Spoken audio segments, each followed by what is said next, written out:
Bonjour. Bonjour et bienvenue à tous et à toutes pour le Loud and Proud Festival. C'est la deuxième édition de ce festival. C'est aussi la troisième journée de ce festival. Et on est heureux de l'ouvrir avec une conférence intitulée « Qu'à cela ne tienne, exploration et expérimentation utopique » qui nous sera présentée dans un instant par Alice Karabédian. Bonjour Alice, bienvenue. Merci d'avoir accepté notre invitation.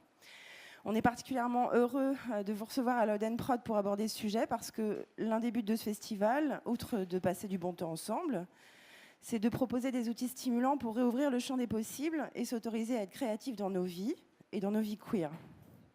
Et l'utopie en est un, car elle produit un certain type de regard sur le monde et elle nous invite à penser au-delà de nos catégories et de nos normes habituelles. Elle est critique et politiquement subversive, elle est récit, discours, concept, mouvement, mais elle est aussi une expérience concrète de la résistance et une mise en pratique des pensées féministes et queer.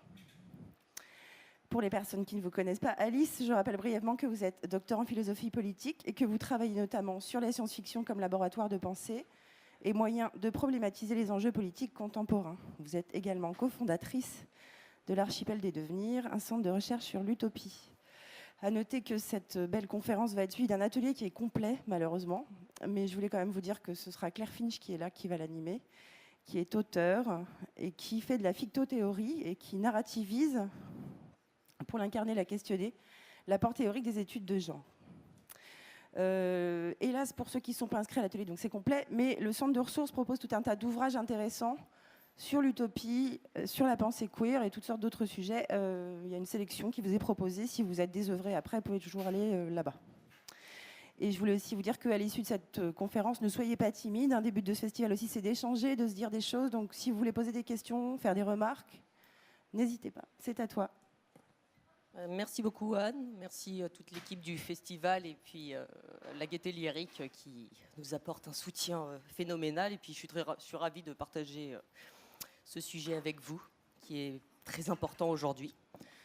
Donc je vais vous parler de quelque chose qui nous permette non pas de nous changer les idées, en oubliant l'actuel état de notre planète pour se vautrer comme si de rien n'était dans l'allégresse de l'été et des arcs-en-ciel, mais au contraire quelque chose qui nous permette d'ouvrir nos perspectives tout en ayant bien conscience de l'état actuel du monde dans lequel on vit. Ce qui est le but de la bonne science-fiction et de l'utopie. En effet, l'utopie n'est pas autre chose. C'est le moyen, l'outil, l'arme qui permet de réfléchir conjointement, et le mot est important, à ce que nous vivons aujourd'hui, tout en projetant des images positives, lointaines, connues ou inconnues, possibles ou impossibles. Des images qui, même si elles ne se réalisent pas dans le futur, ont un effet très concret sur le réel, sur nous, sur nos désirs, sur nos actions, sur la politique, sur nos devenirs, sur nos façons de penser le monde, en ces temps sombres et obscurs.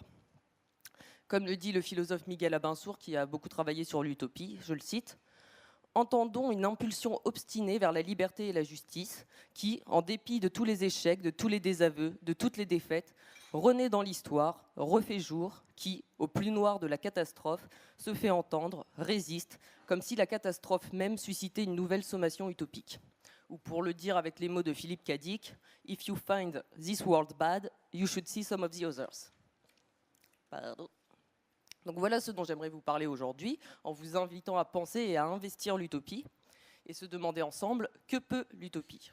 Alors pour répondre à cette question, je vais faire un détour par la dystopie, qui signifie littéralement le mauvais lieu, et cela nous amènera ensuite, par effet de miroir inversé, à voir ce qu'est l'utopie.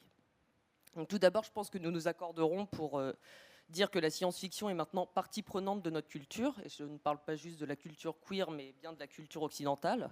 Depuis une dizaine d'années, elle a explosé, aussi bien au cinéma que dans les jeux vidéo, dans les entreprises et même dans les publicités. Alors, faut-il s'en réjouir? Je pense que oui, pour deux raisons. Alors, premièrement, parce que la science-fiction est par essence politique. Quelle que soit l'histoire qu'elle raconte, des mutants, du post-apocalyptique, des robots, des zombies, des extraterrestres, des cyborgs, des voyages intergalactiques, des technologies libératrices ou aliénantes, la science-fiction construit un univers dans lequel il s'agit toujours de voir quelles conséquences a telle évolution ou transformation. Par exemple, si on imagine une explosion nucléaire, comment l'humanité va survivre ou se reconstruire? Si on imagine une mutation dans les gènes, quelles relations vont nouer les normaux avec les mutants? Si on imagine un moteur qui va à la vitesse de la lumière, que va-t-on faire de cette nouvelle capacité? Aller rencontrer ses voisins ou chercher au contraire à les exterminer? Donc, etc., etc. Les images de science-fiction qui peuplent maintenant nos imaginaires... Oh là là, je ne peux pas tout avoir, le climat et l'efficacité, pardon. Donc, je disais, les images de science-fiction qui peuplent maintenant nos imaginaires permettent une repolitisation de la culture populaire. Alors bien entendu, cette repolitisation peut être soit complètement réactionnaire, soit révolutionnaire. Et c'est pourquoi il convient d'analyser les images qu'on nous propose, en sachant qui les produit, pourquoi et surtout comment. Donc on y reviendra. Alors faut-il se réjouir de ce retour de la science-fiction? Ma deuxième raison. Parce que la science-fiction est un espace de liberté inégalé, tout y est possible, tout y est imaginable, et tout ce qui est imaginable est potentiellement réalisable. La SF allie une certaine pratique de la logique et de la rationalité, tel événement aura telle conséquence, telle invention aura tel effet, et de là on construit un univers probable, logique, qui se tient, avec une pratique illimitée d'inventivité sur le mode du « et si ». Et si j'imaginais un monde où on n'a plus besoin de travailler, qu'est-ce qui se passe? Et si j'imaginais une technologie qui permette à tout le monde de devenir ce qu'il ou elle veut, qu'est-ce qui se passe? Et si j'imaginais un président qui aurait les pleins pouvoirs, qu'est-ce qui se passe? Et si j'imaginais un état d'urgence qui entre dans le droit commun, qu'est-ce qui se passe? Bref, la science-fiction est une pratique consistant à allier raison et imaginaire, construction et déconstruction, fiction et réalité, demain et aujourd'hui, politique et divertissement, jeu et sérieux, cause et conséquences. Elle est à la fois critique et création. Donc oui, réjouissons-nous de voir que la SF est investie par cette culture, mais en précisant d'emblée ceci. Premièrement, il est hors de question de laisser cet imaginaire aux sales pattes griffues du capitalisme, du colonialisme, de la norme, d'Hollywood et des entreprises. Et deuxièmement, il est urgent de forger des images positives et donc de ne pas laisser la science-fiction se réduire aux seules visions dystopiques. Et on s'accordera également pour dire que ces images de science-fiction qui sont aujourd'hui partout sont majoritairement des images justement de dystopie. Je repose donc la question, faut-il se réjouir de cette prolifération de dystopie au cinéma, dans les séries, dans les jeux, les romans? Oui et non. Oui pour les raisons que je viens d'évoquer. Oui parce que la dystopie sert d'avertissement sur le futur du monde. Oui, parce que la dystopie fait travailler notre esprit critique et nous montre tout ce qui est déjà en germe dans notre société actuelle. Oui, parce que la dystopie décrit des mondes souvent totalitaires et des figures possibles de la résistance à cet ordre, comme dans les Hunger Games, les X-Men, les Divergentes, la Servante écarlate, Time Out, Elysium, Equilibrium, etc. Et non pour plein de raisons, mais notamment pour celle-ci.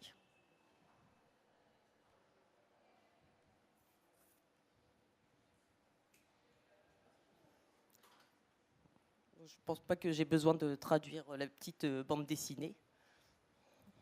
C'est méfiez-vous si vous écrivez de la dystopie quand vous retournez dehors. Elle risque de s'être réalisée. Donc la dystopie, c'est un détournement de l'utopie, c'est-à-dire que s'il est possible d'imaginer un ailleurs meilleur, il est bien évidemment possible d'imaginer un ailleurs qui soit pire que le monde dans lequel on vit. La dystopie fonctionne sur le même modèle que l'utopie. En projetant des images de futur fort peu désirables, elle critique en fait le monde présent. Mon idée pour expliquer la prolifération des dystopies, c'est qu'il est bien plus facile d'imaginer un monde proche du nôtre, où les pires pratiques ne sont en fait qu'à peine extrapolées. L'angoisse du roman de George Orwell, 1984, tient au fait qu'il était déjà très réaliste et en partie réalisé. De même avec La Servante écarlate de Margaret Atwood. Donc on voit les petites dames en rouge sur la BD. Donc avec les dystopies, justement comme La Servante écarlate, on a pu voir tout le monde s'exclamer devant la justesse de l'œuvre et dire « Waouh, la claque !» Ce qui est très bien en soi et prouve que la science-fiction et la dystopie peuvent fonctionner sur nos imaginaires politiques et du coup sur nos actions politiques. Mais je trouve que ça a aussi un effet pervers. Parce que la réalité nous donne déjà des claques tous les jours. Et deuxièmement, parce que la dystopie peut nous faire dire « Regardez, nous n'y sommes pas encore dans ce monde horrible. Aujourd'hui, ce n'est pas encore tout à fait ça. » Et ce qui revient finalement à dire « Aujourd'hui, c'est finalement pas si pire. » Or, si aujourd'hui, c'est déjà pire, aujourd'hui, c'est déjà de la dystopie, aujourd'hui, c'est déjà un mauvais lieu. Donc, ce que je propose comme idée, c'est donnons-nous des claques que nous désirons vraiment recevoir et non des claques que l'on craint. Donnons-nous de l'utopie. Mais voilà, imaginer un monde utopique, c'est en fait un exercice beaucoup plus compliqué. Comment on décrit la liberté?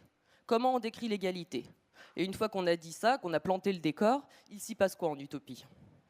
En quoi ces images de bisounours chantant ou faisant tout autre chose dans les nuages, qui ne connaissent même plus le sens des mots comme domination, racisme, aliénation, sexisme, homophobie, etc. En quoi ces images nous parleraient, auraient une valeur politique réelle pour nous? En quoi elles nous permettraient de mieux saisir ce qui se joue actuellement? Comment pourrait-elle mettre à jour les enjeux de pouvoir qui ne cessent et ne cessent de nous traverser, en tant qu'individus et en tant que collectif? Donc je réponds, ces bisounours peuvent tout ça. Mais dans ce cas-là, il faut un peu mieux spécifier qui sont ces bisounours. Car ce n'est pas un simple problème de quantité, de type « on manque cruellement d'utopie », c'est également un problème de qualité, où il s'agit bien de se demander quelles images d'utopie nous voulons voir fleurir, c'est-à-dire des images positives, fun et divertissantes, mais surtout émancipatrices, antisexistes, antiracistes, foncièrement critiques de toutes les formes d'ordre établi, conscientes de l'histoire des luttes, soucieuses de la liberté des individus autant que de la vie des autres espèces, profondément originales et audacieuses dans leur forme, dans leur exploration et les expérimentations qu'elles rendent possibles. Bref, des utopies féministes, queer, écologistes, sans doute anarchistes, mais certainement pas naïves et vaines. Je voudrais préciser ceci. On peut en effet trouver des images, des concepts, des pratiques qui, prises hors contexte, semblent porteuses d'utopie. Dans la série La Servante écarlate, par exemple, on apprend que la pollution a causé une perte de fertilité, et de là se met en place cette société totalitaire et théocratique de Gilead, où les femmes fertiles sont réduites en esclavage avec pratique de la torture et tout ce qui va avec. Mais à un moment, il y a un haut dignitaire qui se réjouit que dans cette nouvelle société, toute l'agriculture est biologique, le pays n'est plus pollué, tout le monde mange sainement. En soi, c'est merveilleux, c'est super. C'est une société avec une agriculture exclusivement biologique et respectueuse de l'environnement. Mais ce point, qui est pas mal utopique en soi, n'empêche pas que la société soit totalitaire. Donc tout ça pour dire qu'un détail qui peut sembler utopique, dans le sens où il représente un mieux par rapport à notre situation présente, ne l'est pas forcément si pour exister, il suppose l'exploitation, l'aliénation, la domination, le racisme, le sexisme, etc. Le détail peut tout, mais il n'est parfois pas suffisant pour porter l'utopie. Parce que l'utopie, en tant que concept, notion ou même type de récit, est précisément le moyen de penser l'émancipation pour toutes et tous, des humains aux non-humains, en passant par la question du travail à celle des institutions politiques, de la question des vêtements à celle des ressources naturelles, de la question des sexualités à celle de l'hospitalité. Bref, l'utopie est une pensée intersectionnelle, c'est une pensée du monde. Et pour penser ce monde de l'utopie, il ne faut pas la réduire aux images éculées qu'on lui prête.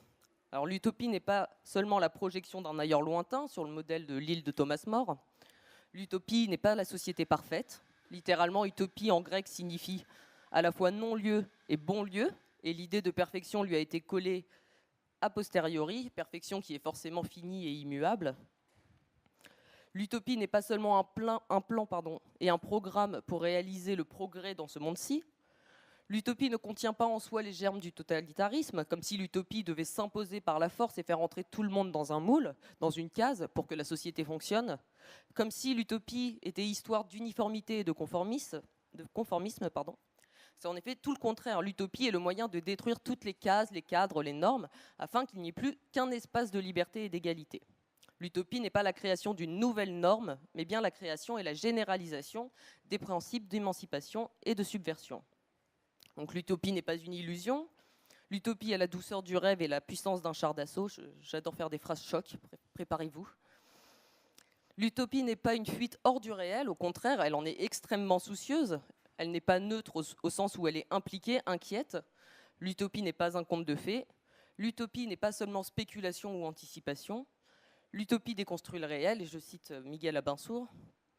Par déplacement du réel, je veux dire que l'essentiel pour l'utopie n'est pas tant d'imaginer une société heureuse, tendant à la perfection, ou une société de nulle part, que de se soustraire au réel, à sa massivité, à sa réification, à sa pétrification. L'utopie a d'abord pour fonction de soulever la pesanteur du réel, ou ce qui se donne comme tel. Et pour s'y soustraire, l'utopie le déplace, le fait bouger, le fait sortir de ses gonds pour entrevoir, au-delà de la chape de plomb de l'ainsi nommé réel, une altérité, un être autrement. Donc l'utopie est critique et création, je l'ai dit, elle propose, elle fait des tentatives, elle est toujours en construction. L'utopie est aussi une forme d'association, elle est hospitalière, elle ne laisse pas les gens sur le carreau. Et l'utopie est bien entendu révolutionnaire. En deux sens, premièrement parce qu'elle peut être le résultat de la révolution, c'est le sens le plus communément accepté. Mais deuxièmement, elle est révolutionnaire en vertu des projections, des propositions, des expérimentations qu'elle met en place. Et ces propositions sont révolutionnaires car audacieuses, parce qu'elles se détachent radicalement de tout ce qu'on peut connaître dans le réel. Ces propositions révolutionnaires portent aussi bien sur le fond, un nouveau rapport aux étrangers, de nouvelles institutions, un nouveau rapport à l'environnement, etc., que sur la forme. En effet, l'utopie est révolutionnaire dans sa forme. C'est le brouillage des frontières entre réel et fiction qui remonte à Thomas More, mais elle peut aussi être l'exploration de tout un tas de nouvelles pratiques de discours qui permettent de mettre en lumière justement son caractère subversif. Donc, comme le dit Donna Haraway, it matters what story tells story, what thought thinks thought, what world worlds world. Donc je traduis à peu près. Alors, quelles histoires racontent quelles histoires, quelles pensées pensent les pensées, quel monde mondanise ou représente quel monde, tout ceci compte. Alors qu'est-ce que Haraway veut dire par là? Ce qui importe, c'est premièrement ce qui est dit, c'est-à-dire le contenu du récit, le contenu des idées, le contenu du monde. Mais deuxièmement, ce qui importe également, c'est comment ces récits, ces idées, ces mondes sont dits, sont pensés, sont présentés, c'est-à-dire leur forme. C'est-à-dire qu'il faut autant s'attarder sur les histoires, les représentations, les images, que sur les discours qui les véhiculent. Si nous prenons des blockbusters type La Guerre des Mondes ou Battleship, leur contenu est en gros, nous, les Occidentaux, ne sommes plus seuls dans l'univers, nous ne sommes pas le haut de la chaîne alimentaire, il y a plus évolué que nous, ou du moins plus fort, dans la galaxie. Réflexions et constats qui en soi sont assez intéressants. Mais que nous dit la forme de ces films? La forme nous dit que le destin de l'humanité est entre les mains des Occidentaux, plus précisément des États-Unis, et le combat pour la survie de l'humanité devient en fait une apologie de l'armée. Et ces représentations font aussi un aveu un peu cynique, que l'Occident a cette peur persistante d'être à son tour colonisé, et à cela s'ajoute que ce sont des films qui sont exclusivement faits du point de vue d'un homme blanc et militaire, et cela influe forcément sur le récit qui est montré et sur le message du film. Donc il est évident que la dystopie, par ailleurs, puisse produire un discours utopique. Donc, comme dans Hunger Games, Katniss Everdeen qui se rebelle contre Panem. Mais il est également important de produire des images qui soient autres que celles-ci.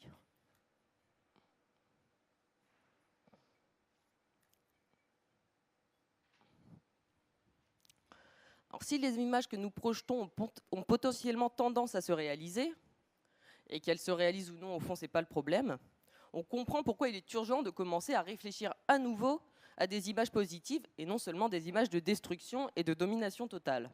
C'est une simple question de visibilité et c'est aussi pour cette raison que nous sommes là aujourd'hui. Il est important de rendre visible l'utopie de la même façon qu'il est important de rendre visibles les identités, les subjectivités, les artistes queer, racisés, handicapés, animaux, bref, les minoritaires. Eh bien, l'utopie, c'est un peu le pays des minoritaires, où les majoritaires, la norme, ou quelle qu'elle soit, ou même l'idée même de norme, auraient disparu. Et en même temps, c'est le pays des minoritaires qui ont bien conscience que des dérives majoritaires sont toujours possibles. L'utopie, en effet, doit être vigilante envers son propre devenir, ou alors elle n'est pas utopique si elle risque à tout moment de dégénérer et de se transformer en machine normative. L'utopie est critique envers la domination et envers elle-même. Il faut penser les deux simultanément. Donc même si nous disposons de très peu d'images et de représentations positives, nous avons 2 solutions pour y remédier. Sûrement plus, mais je vais parler de 2 solutions. Donc tout d'abord, dire qu'à cela ne tienne et inventer, créer, imaginer nos propres histoires et devenir utopiques. Et c'est ce que nous allons faire tout à l'heure avec Claire pendant l'atelier. Mais également apprendre à déceler les brèches utopiques là où on ne s'y attend pas. Par exemple, prendre le pire des blockbusters, qui fait l'apologie de l'armée américaine, comme on vient de le voir, contre les envahisseurs aliens, et grâce au cadre de lecture que nous offre l'utopie, parvenir malgré tout à développer un regard critique et à imaginer ses propres réponses, solutions possibles utopiques, en dehors donc des images du film, en dehors du récit. Par exemple, je regarde La Guerre des mondes, les extraterrestres débarquent sur Terre, et si au lieu d'une histoire d'extermination d'une espèce par l'autre, ce contact entre la Terre et des voisins galactiques donnait lieu à une scène de super-fête pour célébrer cette nouvelle rencontre. Donc je pourrais me demander quel visage aurait cette humanité constituée d'humains et de non-humains. Faudrait-il d'ailleurs parler encore d'humanité? Quelles pourraient être ces relations qui ne soient pas guerrières? Bref, même avec le pire des blockbusters, on peut parler utopie. Je vous propose ici donc d'opter pour la deuxième solution et de déceler les brèches utopiques en se penchant sur 3 exemples dont la forme autant que le fond nous permettent de reconceptualiser l'utopie. Le premier exemple concerne la perspective et le point de vue. C'est une question de lieu et de positionnement. Le deuxième concerne les identités ou subjectivités. C'est une question de devenir. Le troisième concerne la fuite ou la lutte. C'est une question de pratique. Et le tout, c'est un état d'esprit. Donc ces exemples ne sont pas des images de cité radieuse, mais ils nous offrent néanmoins la possibilité de penser l'utopie dans sa positivité, dans toute sa puissance. Donc, comme je disais, l'utopie se donne rarement d'emblée, et ce qui peut sembler un problème est en fait une force. Comme je le disais, il ne faut pas réduire l'utopie à la société idéale ou à un programme qui, point par point, permettra de changer la réalité. Elle peut être cela, mais elle est surtout un levier, un moyen de repenser le monde, d'expérimenter tout un tas de choses en dehors des cadres et normes établis. Et pour cette raison, je ne vais pas tirer mes exemples d'œuvres ouvertement queer ou féministes, ni même ouvertement utopiques, car en effet, des œuvres utopiquement utopiques, il y en a peu, et les œuvres ouvertement queer et féministes se suffisent à elles-mêmes, et il n'y a pas besoin que je les explicite aujourd'hui avec vous. Ça ne serait pas très drôle. Mais si vous en cherchez, par ailleurs, je vous conseille le site Feminist Science Fiction, Fantasy and Utopia, qui a une excellente base de données. Donc mon premier exemple est un détail tiré d'un des romans de Ian M. Banks, qui est un auteur contemporain écossais sur lequel j'ai fait ma thèse. Il a écrit un space opéra de plusieurs romans qui s'appelle Le cycle de la culture et qui met donc en scène la culture, une société galactique, ultra technologisée, anarchiste, égalitaire, profondément hédoniste, qui vit en harmonie avec des intelligences artificielles, des humanoïdes, des non-humains et même des ex-humains. Parce que dans la culture, la technologie est tellement élevée, développée, que quiconque peut prendre la forme qu'il ou elle veut. On peut changer de sexe ou même d'espèce. Dans la culture, on ne travaille pas, sauf si ça nous amuse. On passe son temps à réaliser ses désirs et à en chercher de nouveaux. La culture est aussi très hospitalière et accueille tout le monde. Bref, c'est une vraie utopie. Donc le détail sur lequel je voudrais m'attarder, c'est les habitats de cette utopie et voir avec vous ce qu'ils nous disent de la perspective. Et ces habitats s'appellent des orbitales et elles ressemblent à ça.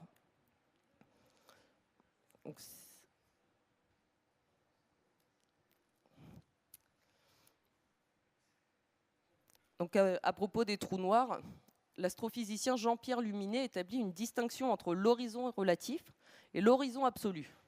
Le premier dépend du point de vue d'un individu, l'horizon relatif bouge en même temps que l'observateur, et le second, qui est aussi appelé horizon des événements, ne dépend pas d'un observateur et permet de différencier ce qui est visible de ce qui ne l'est pas, ce qui est communicable de ce qui ne l'est pas. Et dans son ouvrage qui s'appelle De l'infini, l'auteur évoque l'évolution de la pensée de l'infini et de l'espace, de l'univers, et comment ces différentes conceptions ont influencé non seulement la vision du monde terrestre à une certaine époque, mais aussi la place que l'humain se donnait dans l'univers. Et il est possible d'associer ces réflexions sur l'horizon et l'infini à une pensée de l'utopie. S'opposent ainsi ceux qui pensent le monde du côté de la finitude et de l'horizon relatif, la réalité n'étant que ce qui est visible et communicable, à ceux qui pensent l'univers comme infini et l'horizon comme absolu. Ce qui n'est pas perceptible n'est pas pour autant absent. Donc revenons à notre orbitale. Donc ce monde artificiel prend la forme d'un anneau et la face interne serait la face habitable. Imaginons maintenant ce que serait l'horizon sur ce monde. Il n'y en aurait pas vraiment, puisque malgré la taille de cet artefact, qui peut faire 10 fois celle de la Terre, il serait toujours possible pour l'œil, en théorie, de faire le tour complet du champ de vision. Il n'y aurait aucune limite, à part un horizon relatif dessiné par le paysage. En 1849, l'utopiste Pierre Leroux disait à ses contemporains un peu réactionnaires « Vous prenez l'horizon pour les bornes du monde ». Dans un monde sans horizon relatif, il n'existe plus de bornes. Tout est imaginable, rien n'est irréalisable, tout est permis, tout est ouvert. Ce qui ne signifie pas, par ailleurs, que nous sommes dans un monde complètement transparent, sans plus aucune intimité, un monde où on voit à travers les murs. Mais il est intéressant, avec Banks, de subtiliser l'image de l'orbital, monde ouvert et monde voyageur, à celle de l'île. Car à une certaine vision de notre monde correspond notre rapport à l'imaginaire, à la norme et à l'altérité, qu'elle soit inconnue ou différence. L'utopie, le bon lieu, reprend alors son sens de lieu où s'ouvrent les possibles. Et à son sens de non-lieu, l'utopie se fait navire, échangeant le nulle part pour un potentiel partout. En effet, ces orbitales sont munies de moteurs, et si les habitants de la culture aiment offrir l'hospitalité à toutes les créatures de la galaxie, ils aiment également aller se promener pour en rencontrer de nouvelles. Bref, ces orbitales permettent une ouverture sans pareille de l'idée même de perspective, d'un point de vue géographique, mais aussi conceptuel. On pourrait dire que c'est une nouvelle forme de l'allégorie de la caverne. Alors l'humanité vit dans une caverne obscure, a peur des ombres qu'elle projette sur les murs, elle a peur des préjugés, elle a peur de sortir. L'orbital est même l'allégorie du concept d'utopie et d'une certaine vision du progrès. Prenons cet exemple. L'humanité, une fois sortie de sa caverne, compte bien rester dans la vallée nouvellement conquise, parce qu'elle a trop peur justement d'aller voir ce qu'il pourrait y avoir derrière les montagnes. C'est un peu l'histoire des réactionnaires depuis que le monde est monde, qui justifient l'état actuel des choses sous prétexte que la réalité est un horizon indépassable. Donc voilà où se trouve l'utopie dans l'image de l'orbital, une représentation de la mise en mouvement, de l'ouverture de l'horizon, d'une perspective radicale.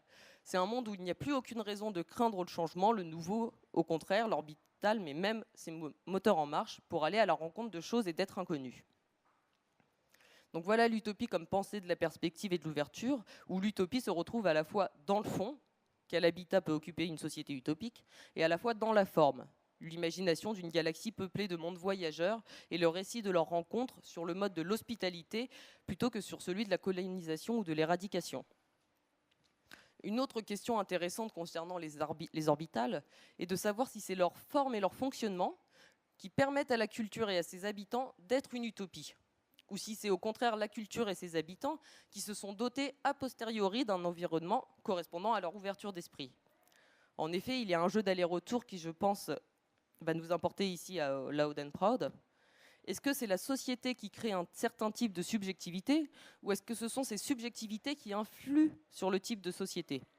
Alors bien entendu, il ne peut pas y avoir de réponse tranchée. On peut simplement dire que, par exemple, si on poursuit une société plus égalitaire, on a tout intérêt à déjà agir de façon égalitaire. Si on poursuit l'utopie, on ferait bien d'agir utopiquement. Néanmoins, agir en vue de l'utopie signifie parfois agir de façon peu utopique, et disons le mot, de façon violente. Et donc, dans un sens, en contradiction avec le but que l'on vise à la base, c'est-à-dire un monde non violent. C'est un peu le thème du roman de mon deuxième exemple, portant sur les subjectivités utopiques. C'est un roman de 1953 qui s'appelle « Les plus qu'humains » et qui est écrit par Theodore Sturgeon. Je suis désolée pour mon accent. Donc il est possible de faire une lecture queer de ce roman parce qu'il permet de penser l'étrangeté en soi et de penser l'association. Il va plus loin que des simples questionnements sur l'identité, sur la différence entre normal et pathologique, sur ce que veut dire être différent. En effet, le roman parle de mutants. Nous allons voir que ces mutants n'incarnent pas des identités queer en vertu de leur caractère justement de mutants, de déviants à la norme. Résumer le queer à une identité n'a pas grand sens puisque la pensée queer était justement censée permettre de dépasser les catégorisations, etc., les identifications et tout ça. Je vais me cacher derrière Judith Butler pour affirmer ce genre de choses. Donc je la cite. La politique et la tactique queer sont essentielles à toute action qui, dans le domaine du pouvoir, contesterait l'impératif hétérosexuel. Je demande donc aux féministes de consentir à cela. et il n'y a pour moi pas de féminisme sans queer, ni de queer sans féminisme. Mais l'idée de sujet queer, conçu selon une position identitaire, me pose problème dans la mesure où, pour moi, queer est le nom d'une mobilisation politique qui conteste précisément la politique identitaire. Et dans un autre article, elle dit également ceci: le mot queer ne désigne pas une identité mais une alliance, et que c'est un mot qu'il est bon d'invoquer chaque fois que nous formons des alliances difficiles et imprévisibles dans notre lutte pour la justice politique, sociale et économique. Et je crois qu'il faut ajouter à cela le fait que mobiliser tel ou tel trait identitaire est parfois nécessaire dans l'action politique, pour la simple raison qu'on agit souvent en vertu de qui on est, ou plus précisément de ce que l'on est. Je crois que la pensée queer ne doit pas être une pensée de l'identité, mais bien plus une réflexion sur les moyens qu'ont des individus de s'associer, de s'allier, d'agir, quelles que soient justement leurs identités. Pour le dire autrement, le queer vise un monde en devenir où les identités n'auront plus aucune valeur, car l'égalité et la liberté d'être qui on veut sera conquise, admise, iront de soi. Or, ce monde n'existe pas encore, sauf en de rares lieux et temps, dont c'est justement le but, comme aujourd'hui à Loud and Proud, comme dans nos soirées, où on pourrait peut-être parler d'hétérotopie, des lieux autres, des bulles d'air dans nos sociétés. Bref, parler de queer comme identité semble être une sorte de contradiction dans les termes. Mais une culture queer, je trouve que ça fonctionne déjà mieux, c'est-à-dire un ensemble de pratiques. Donc pour revenir à l'utopie, le lien avec la pensée queer devient assez évident, je crois. En effet, l'utopie est affaire d'émancipation. Ça va, Déborah, ou tu t'endors? Mais vous avez peut-être chaud, je peux peut-être partager un peu de mon ventilo, si vous voulez, ça va? Donc l'utopie, elle permet d'une part de réfléchir à une posture critique de tout ordre établi. L'essence même de l'utopie est d'être déviante de toute forme d'ordre et de domination. Et d'autre part, elle projette un monde où l'égalité aura remplacé radicalement l'idée même de différence, puisqu'il n'y aura plus aucune norme, plus aucune majorité ou prétendue neutralité qui catégoriserait, hiérarchiserait, etc. les susmentionnées différences. En bref, l'utopie est la pensée de l'émancipation et de l'égalité. La mise en récit des combats qui y mènent, la conceptualisation d'identités qui ne sont plus des identités, c'est-à-dire des cases, mais bien plutôt des formes d'agir, de devenir, ou encore donc des formes d'association.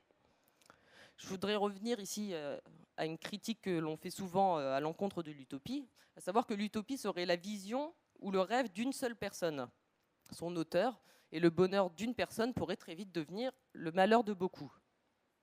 Mais l'utopie prend forcément en compte le devenir collectif. Sinon, ce n'est pas de l'utopie. Et c'est d'ailleurs le cas de la majorité des textes écrits depuis Thomas More. Rêver d'un mojito au bord de la mer, c'est une belle image, mais ce n'est pas de l'utopie. C'est un rêve, c'est un fantasme, c'est personnel, c'est individuel.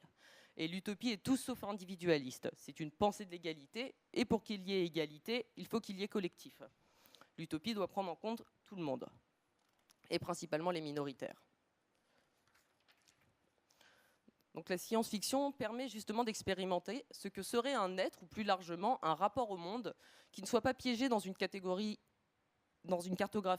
binaire des relations humaines, en somme entre dominant, dominé, normal, pathologique, raison, déraison, norme, folie, etc. Le roman de Sturgeon suit des enfants, donc des mineurs, littéralement des minoritaires, qui pris isolément sont des monstres, des fous, des moins qu'humains, vivant en marge de la société. Chacun subissant un particularisme, un stigmate auquel il est sans cesse renvoyé. Donc on a un idiot, un bébé mongoloïde, 2 jumelles noires et muettes dans un pays ségrégationniste et 2 orphelins blancs. Je cite Eleni Varikas qui a travaillé sur la figure du paria. Elle dit ceci: la construction de la différence est une construction sociale de l'universel et du particulier, vu que la différence n'est plus un rapport entre 2 particularités, mais une déviation ou un écart de la norme.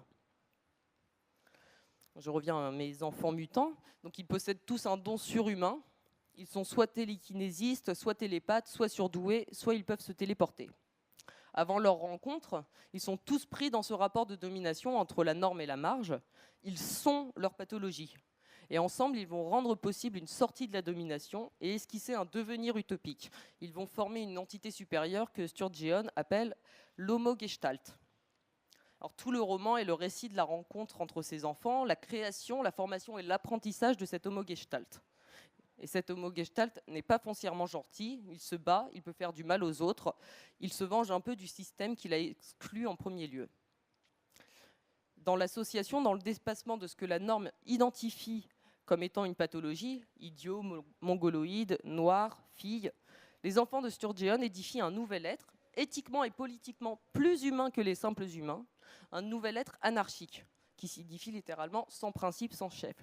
Je cite le roman. Nous sommes l'homo-gestalt, c'est-à-dire une identité unique, une nouvelle forme d'être humain. Nous n'avons pas été inventés, nous avons évolué tout seuls. Nous sommes l'étape suivante, l'échelon supérieur, nous sommes seuls. Il n'y a personne d'autre comme nous, nous ne vivons pas dans le même monde que vous. Nous vivons sans système moral, sans code pour nous guider. Nous habitons une île déserte que nous partageons avec un troupeau de chèvres. Donc à l'ordre qui nous entoure, Theodore Sturgeon vient substituer un désordre fictionnel. Son roman, en effet, n'est pas linéaire, il ne suit pas un seul personnage blanc, homme, militaire. Il trace au contraire une multiplicité de lignes, une série de puzzles construits autour de chacun des personnages qui ont chacun des histoires fragmentées, en partie dues à l'exclusion qui les frappe. Mais comme le dit Eleni Varikas, c'est précisément ce statut de paria qui les pousse à se réunir et à lutter. Et je la cite, « C'est en rêvant à une société sans paria que les parias d'hier et d'aujourd'hui se sont mis à lutter contre l'oppression. » Donc l'entité dépasse la somme de ses parties. Telle est l'idée que Sturgeon emprunte à la Gestalt théorie, qui est une théorie de la psychanalyse. Les enfants liés ensemble sont bien plus qu'ils ne sont individuellement. Dans la relation de chacun avec chacun, naît la force de ce nouvel être. Ils sont interdépendants. Donc nous ne sommes plus devant des sujets, l'idiot, le bébé mongoloïde, etc., assignés à des identités figées, enfants, handicapés, noirs, mais devant un processus de subjectivation où le caractère minoritaire est clairement le processus révolutionnaire en train d'apparaître. Les enfants enfin réunis se cherchent, ils se savent en mouvement, ils ne sont pas finis. Et pourquoi sont-ils plus qu'humains ? Peut-être parce qu'ils élaborent un autre rapport au monde, ils mettent en pratique une identité en mutation et non seulement mutante. Ce n'est donc pas seulement en vertu des dons de chaque enfant, télékinésie, télépathie, téléportation, mais leurs dons mutants sont métaphoriques. Ils révèlent ainsi moins la possibilité d'un après de l'humain que le particularisme dont cette humanité-ci les frappe, les excluant, les séparant. Ces dons métaphorisent aussi une certaine ouverture à l'altérité. Connexion et communication surhumaine pour la télépathie ou mobilité qui dessine un tout autre espace pour la télékinésie et la téléportation. Il n'y a plus de frontières et sans frontières, il n'y a plus de monstres. Donc l'homo-gestalt est utopique justement parce qu'il est en devenir. Il remplace des rapports de domination par une relation d'égalité. Ses capacités nées de l'association sont infinies. Et les enfants mutants figurent bien les deux temps de l'utopie dont je parlais. Le premier étant celui de l'émancipation, qui consiste à sortir des cases où la norme veut les enfermer, à transgresser les frontières. Et le second temps est celui de l'association, de l'égalité donc, et de l'apprentissage et du devenir, et de l'invention d'un nouvel être au monde. L'homo-gestalt ne part pas vivre dans son coin, il ne fait pas comme le Candide de Voltaire, où l'utopie consiste à quitter le monde pour cultiver son propre jardin. Et c'est d'ailleurs le grand débat qui traverse l'histoire de l'utopie, à savoir, faut-il partir fonder de nouvelles communautés ou faut-il rester ici et se battre pour changer cette société-ci ? Il ne peut, une fois de plus, pas avoir de réponse tranchée à cette question et les deux positions peuvent très bien se défendre et peuvent même être pensées ensemble. En tout cas, les enfants mutants, eux, font le choix de rester. Ramené à l'utopie, ce choix illustre une pensée de l'utopie comme pratique révolutionnaire plutôt que comme institution de la cité idéale ou du jardin. Ce qui m'amène à mon dernier exemple. L'utopie n'est pas une fuite. Et pour ce faire, je vais dire quelques mots de Mad Max Fury Road et sur une scène en particulier. Donc, j'espère que vous l'avez toutes et tous vu et que je ne vais pas vous faire de spoiler, mais en même temps, l'histoire est assez simple. Hein, c'est l'histoire d'une fuite. Et à un moment, donc toute cette petite troupe menée par l'impérator Furiosa qui s'est rebellé et est sorti de son assignation d'origine avec ses camarades femmes reproductrices qui se sont échappées et avec les vieilles motardes. Elles sont donc poursuivies et décident de partir dans le désert, même si elles ne savent pas si le désert a une fin ou si elles vont y mourir. Max leur propose au contraire de repartir d'où elles sont venues, de combattre leurs poursuivants et de récupérer la citadelle qu'elles viennent de quitter. Je crois que cette scène est précisément le virage utopique d'un film post-apocalyptique En effet, elle décide de ne pas fuir, elle décide d'aller récupérer ce qui revient de droit à tout le monde, à savoir des réserves d'eau et de nourriture sans fin que se gardait Immortan Joe, le dictateur. Elles ne subissent plus le combat, mais au contraire, elles se subjectivent, deviennent sujet de leur action, elles conquièrent une forme de liberté qui leur a été jusqu'à présent refusée. Et Pierre Macheret, qui a aussi travaillé sur l'utopie, dit ceci. Il y a quelqu'un qui part avec des bouts d'utopie, faut payer, hein. Pardon, donc je cite Pierre Macheret. Être libre, ce ne serait donc pas se dégager du monde et de ces blocages qui ressemblent à des fatalités en se tournant vers la promesse irréaliste d'un autre monde, mais en sens exactement inverse, rentrer dans le monde, s'y enfoncer, au risque de s'y perdre sans rémission. Donc, ces personnages font donc le choix de lier leur destin à celui de toutes celles et tous ceux qui sont restés à la citadelle et qui subissent encore le pouvoir d'Immortan Joe, au risque d'y s'y perdre. Alors, que dit ce virage utopique ? Que le jardin n'est pas nécessairement ailleurs, dans l'inconnu, de l'autre côté des montagnes ou du désert. Il est peut-être déjà là, sous la pesanteur du réel, dirait Miguel Abansour. Et dans tous les cas, le jardin, ou l'utopie, est nécessairement affaire de conflit. Conflit contre le réel, conflit contre l'ordre établi, conflit contre les assignations, contre l'arbitraire, la norme, conflit contre la clôture, à l'image de Furiosa et de sa troupe, qui se réinvente et entre en conflit contre le pouvoir d'Immortan Joe. Voilà donc une autre forme de pratique utopique, après celle de l'ouverture de la perspective et de celle de la mutation. Et le tout forme donc un certain état d'esprit, empreint d'espoir, de résistance, d'émancipation, d'audace. Nous vous informons que la performance de Tarek et Lala va démarrer à 15h30 au foyer historique, deuxième étage. Vous trouverez pas mal d'activités là-haut également, le stand de fanzine, le flash tattoo et les sérigraphies féministes. Merci, bon après-midi. Il y aura vengeance. Voilà. Donc, en plus, c'était ma dernière phrase. Bon, bref, vous avez compris l'idée. Et les mutants et Furiosa nous ont ouvert la voie. Il ne tient qu'à nous maintenant d'imaginer les suites de ces histoires pour que ces pratiques et perspectives utopiques se transforment à leur tour en monde utopique. Et je laisse le mot de la fin à Morpheus. J'aimerais que quelqu'un d'autre termine cette prière. Une personne qui n'a pas parlé ici depuis trop longtemps, mais qui, me semble-t-il, va dire ce que nous avons tous besoin d'entendre. Je veux parler de Morpheus.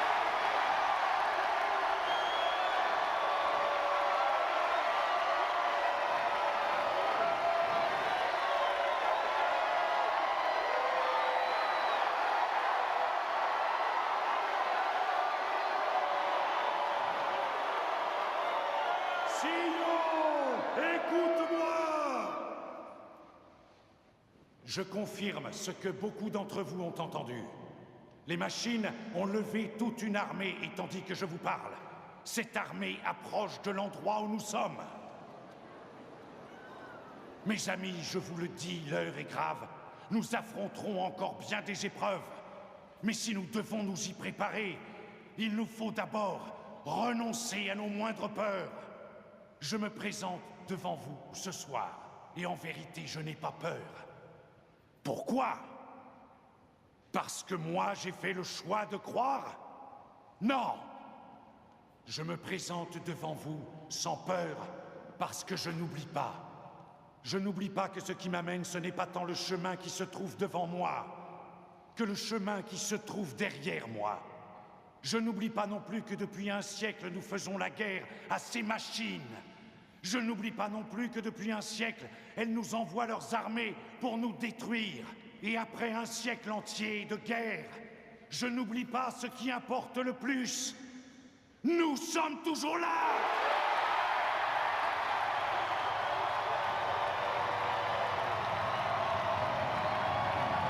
Ce soir, nous allons adresser un message à cette armée.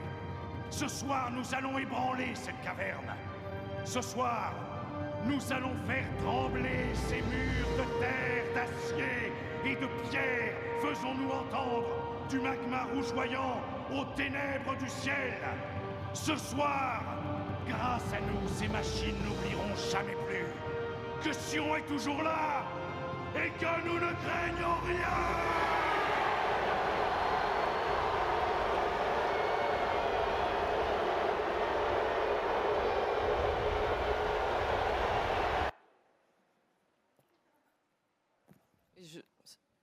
Je ne sais pas si vous vous rappelez la scène après, c'est la scène de la super fête dans Mad Max, dans Matrix 2.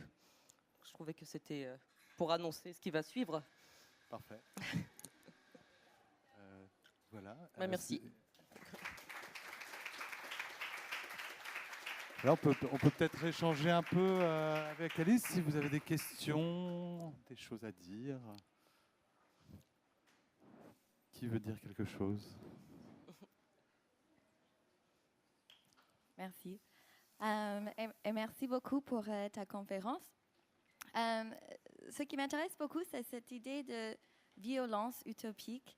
Et j'aimerais bien savoir un peu plus. Je me suis dit peut-être que la violence utopique, ça passe par la mutation. Ou je ne sais pas, je veux avoir tes pensées sur ça. Merci. Mes conseils en termes de mutation, comment on fait? Allons à Tchernobyl, on va tester. Dis-moi encore quelques mots. Genre, est-ce qu'il y a une violence utopique? Ça ressemble à quoi? Tu me demandes à moi d'être... ce que je voulais déléguer justement en faisant cet atelier tout à l'heure, c'est qu'on réfléchisse tous ensemble à quel pourrait être le genre de réponse à ce genre de questions, parce que je peux te donner qu'un avis très personnel, et même ça, je ne suis pas sûre d'avoir des arguments pour dire quoi que ce soit dessus. Et oui, je pense que la violence est justifiable, et souvent justifiable dans les luttes pour l'émancipation. Et qu'il faut parfois entrer en contradiction avec le monde, dans le monde qu'on vise. Et je me rappelle d'un cours de philosophie politique où on nous avait fait un petit schéma pour expliquer la dictature du prolétariat. Et c'est que vous prenez la société capitaliste, bourgeoise, etc., si on fait un trait comme ça, qui représenterait la justice, la société capitaliste, bourgeoise et compagnie, le grand capital, se déporte de ce côté-là. Si on veut atteindre la justice, il ne faut pas faire la moyenne entre les deux. Il ne faut pas tirer le bâton juste sur le curseur justice. Il faut le tirer à l'extrême opposé pour qu'après les deux se compensent et que du coup on atteigne la justice. Et c'était pour expliquer très simplement pourquoi il fallait la dictature du prolétariat pour lutter contre le capital. Et je pense que c'est un peu la même question avec l'usage de la violence. C'est-à-dire que parfois, oui, on vise ça, mais on est obligé de se mobiliser et de se battre. Voilà. Je ne sais pas si ça t'apporte beaucoup. D'autres interventions? Vous parliez tout à l'heure en fait de la nécessité d'utopie, de pensée, de vision un peu positive dans lesquelles nous projeter. Mais disons que ça peut rejoindre aussi le type de discours qu'on peut entendre dans des foires techno en ce moment, comme à Futur en Scène il y a 2 semaines, où un monsieur qui s'appelle Alexandre Cadin appelait exactement à ça, c'est-à-dire qu'il avait fait un workshop avec des gens à l'ENS et en fait le résultat des scénarios c'était 95% de dystopie. Et lui il s'est un peu rebellé contre ça en disant en fait il faut qu'on arrive aussi à se projeter dans des choses. Donc en fait, ce type de discours, il peut très bien être renversé. Je veux dire, dans ce monde où ces utopies technologistes de la Silicon Valley se veulent bienveillantes, enfin, même si c'est futur d'hommes blancs assez, je veux dire, unilatéral, mais comment en fait, du coup, des contre-utopies peuvent exister ou peuvent même se faire entendre dans ce type de contexte? Merci pour cette remarque, mais en effet, moi, je refuse de parler d'utopie concernant ce genre de choses. Parce que comme je l'ai dit, pour moi, l'utopie, la façon dont je l'ai travaillée, c'était justement de la reconceptualiser et de la centrer uniquement sur le fait qu'elle est utopique pour tout le monde ou alors elle n'est pas utopique. Et en fait, la majorité des choses utopiques qui nous sont présentées comme ça, moi, avec mon cadre de lecture, elles ne sont pas utopiques. C'est plus la question de comment justement des contre-propositions, des vraies utopies, comment en fait elles peuvent exister ou se faire entendre dans ce type de contexte? En fait, c'était plutôt ça ma question. Par exemple, aujourd'hui, on a déjà la chance d'être dans une institution. Ça peut passer par là, ça peut passer par... on est ici pour parler de choses qui sont subversives et de visibilité queer, etc. Dans un lieu qui appartient à la mairie de Paris. Il y a des choses comme ça qui sont possibles. Après, c'est un peu comme Claire. Moi, j'ai pas la recette. Malheureusement, j'aimerais bien. Hein. Dans ce cas-là, je me transformerai en dictateur utopique tout de suite. Mais j'ai pas la recette. Il faut faire comme on le sent et comme on le pense utopiquement. Je sais pas si tu vois ce que je veux dire, mais je sais pas comment on fait pour faire vivre ces espaces. Tout le monde le fait à sa hauteur. Et en effet, on n'a pas les moyens, là tout de suite, comme ça, de lutter contre des machines qui pèsent des milliards et des milliards et des milliards de dollars et on se sent complètement démunis. Mais c'est la citation d'Abinsour que je citais au début, c'est que ouais, on est démunis, ouais, on vit dans un monde pourri, mais peut-être que si on commence, nous, à réfléchir à ces images positives, peut-être que nous, déjà, on va se sentir mieux, et peut-être que se sentant mieux, on va agir mieux. Et c'est ce que je disais aussi sur le fait, est-ce que c'est la société qui influe sur les subjectivités, ou est-ce qu'à un moment, on peut dire, bah non, c'est ces subjectivités qui font la société. Moi, c'est le seul moyen que je vois, mais j'aimerais bien claquer des doigts et qu'on y soit. Hein. Mais... Merci Alice, on va te libérer parce que je crois que tu animes maintenant un atelier au 4e étage juste au-dessus. Donc si vous voulez continuer avec Alice. J'espère que vous serez encore là tout à l'heure. On se promènera sûrement avec un petit tas de fanzines qu'on va créer tout de suite maintenant, si vous en voulez. Voilà. Merci en tout cas à vous d'être venus m'écouter. Merci Alice. Alors, pour vous informer également que juste derrière, là, dans l'espèce de cage de verre que vous voyez, on crée des archives filmées. Donc, vous êtes invités à venir raconter une histoire de lutte, d'amour, de ce que vous voulez, de face, de dos, de fesses, enfin, ce que vous voulez. C'est tout l'après-midi jusqu'à 18h. Et on se retrouve pour la prochaine conférence. Si vous voulez vous inscrire pour l'atelier, vous pouvez venir vous inscrire auprès de la demoiselle qui est juste là. Voilà, les prochaines conférences, c'est... Que je ne dise pas de bêtises. 15h45 sur la représentation des trans dans les séries et le cinéma. À tout à l'heure.